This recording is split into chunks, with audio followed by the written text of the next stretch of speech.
और आइए अब सीधा चलते हैं उत्तराखंड के पूर्व मुख्यमंत्री हरीश रावत के पास, जो हमारे साथ अब जुड़ गए हैं। रावत साहब, आपका बहुत बहुत धन्यवाद। दुख की घड़ी है पहाड़ों के लिए, जोशीमठ के लिए और भी तमाम ऐसे इलाके जो कि धंस रहे हैं, जहां से ये भू धसाव की खबरें सामने आ रही हैं। मैं सबसे पहला सवाल आपसे ये पूछना चाहता हूं कि आप भी वहां गए थे और अब पुष्कर सिंह धामी भी वहां पर गए हैं।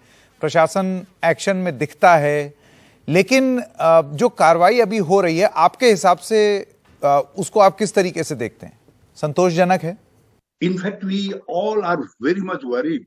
The situation is very चिंताजनक है, जिसको कहते हैं बहुत चिंताजनक है। और कैसे सरकार उसका सॉल्यूशन निकाले, उसके लिए जब मैं वहां गया था, रात रहा, लोगों से बातचीत की, तो उस और कुछ मेरे जो पुराने अनुभव थे, उसके आधार पर हमने एक संघर्ष समिति के लोगों से मिल करके 7 सूत्री मांग पत्र बनाया और वो हमने चीफ मिनिस्टर को दिया। और चीफ मिनिस्टर को ये सजेस्ट किया कि पहला कदम आप उठाइए, लोगों में कॉन्फिडेंस बने। तो and chief minister has followed that and he stayed overnight there and उन्होंने उन लोगों से बातचीत की।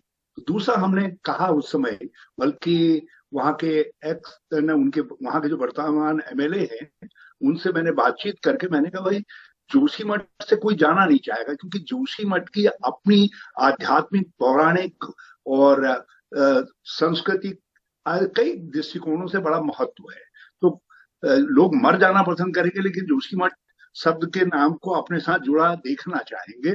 तो मैंने उनसे कहा, कहीं और लगा हुआ एरिया जो है, हम उसमें नई बसासत बसा सकते हैं। And I am happy to see that today there is a news in the paper that the government is looking for having a new Joshimath, नया जोशीमठ जो है बसाने की बात जो है, जो हम कह रहे थे, जो मैं बराबर कह रहा था पिछले एक हफ्ते से, government has is working on that formula. Second बात हमने उनसे, थर्ड बात हमने उनसे कही कि आप जो है लोगों से कही कि इस जोशीमठ को हम पुनर्निर्मित करेंगे। और हमने ये करके दिखाया। केदारनाथ की आपदा इससे भीषणतम आपदा थी, लेकिन उत्तराखंड के लोगों ने केदारनाथ करके दिखाया है। आई एम ग्रेटफुल कि उस समय सोनिया जी और राहुल जी हमारे साथ थे।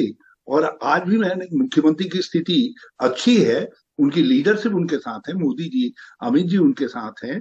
तो इसीलिए हमने सजेस्ट किया कि इसको राष्ट्रीय आपदा हो और केंद्र सरकार पैसा दे, ताकि जोशीमठ को, जो आज का जोशीमठ है, जो डूब रहा है, जो ध्वस्त हो रहा है, जहां ध्वस्तीकरण हो रहा है, वहां जो है उसको बचाने का संकल्प लीजिए, उसको फिर से पुराने स्वरूप में, सुरक्षित स्वरूप में लाने के लिए। और कोई भी कदम उठाना पड़ता है उसके लिए, एनटीपीसी की टनल बंद करनी पड़ती है, टनल बंद करिए। 4 धाम यात्रा मार्ग में जो आप ब्लास्टिंग इत्यादि कर रहे हैं, नीचे जोशीमठ के नीचे के एरिया में जो अलकनंदा से लगा हुआ एरिया है, उसमें 4 लेन बाईपास बना रहे हैं आर्मी के नाम पर।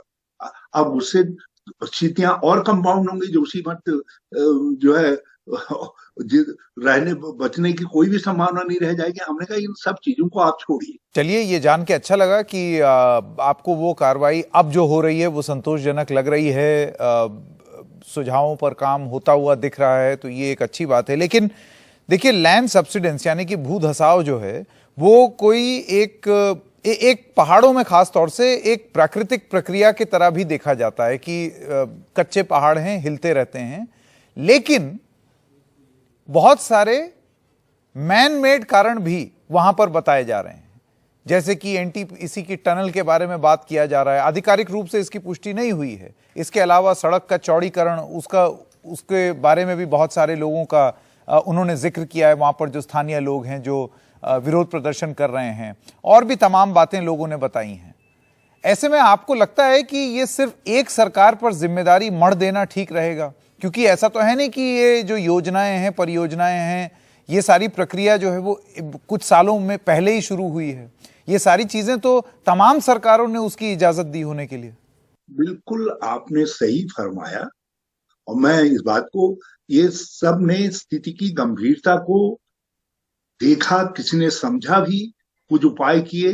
जैसे जब हमारी सरकार थी 2014 में, जब मैं हिमालयन डिजास्टर का जो है वो कर रहा था, तो थोड़ा प्रभाव उसका जोशीमठ में भी था। तो हमने स्टडीज निकाली, एक मिश्रा कमेटी की स्टडी निकली, उसमें हमने 4 निर्णय लिए। एक तो जहां जो है धौली गंगा और अलकनंदा मिलती हैं, उसके दोनों तरफ हमने कहा ठोकरे बनाओ, फ्लड प्रोटेक्शन वर्क करो, बल्कि कुछ काम स्टार्ट भी हुआ।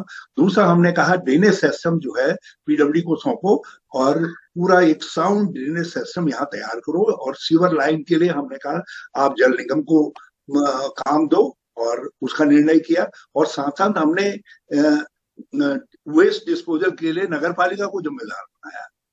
और ऐसा नहीं है कि कदम नहीं उठाए गए, बल्कि भारत सरकार को हमने उस समय, वो प्रपोजल आज भी होगा, हमारी सरकार से प्रपोजल गया कि हमको ऐसा लाइट मटेरियल दिया जाए जो हीट एंड कोल्ड दोनों का रेसिस्टेंट हो। लेकिन हमारी सरकार जाने के बाद इन चीजों पर कोई ध्यान नहीं दिया गया, बल्कि जो ये 4 धाम यात्रा सुधार मार्ग है, ये इसका डीपीआर मेरे समय में तैयार हुआ, बल्कि लोस टोटन प्रधानमंत्री जी ने किया, अध्यक्षता मैंने की। लेकिन हमारे जाने के बाद पूरे कंसेप्ट तो उन्होंने बदल दिया। उत्तराखंड के पूर्व मुख्यमंत्री हरीश रावत, आपका बहुत बहुत धन्यवाद हमारे साथ जुड़ने के लिए।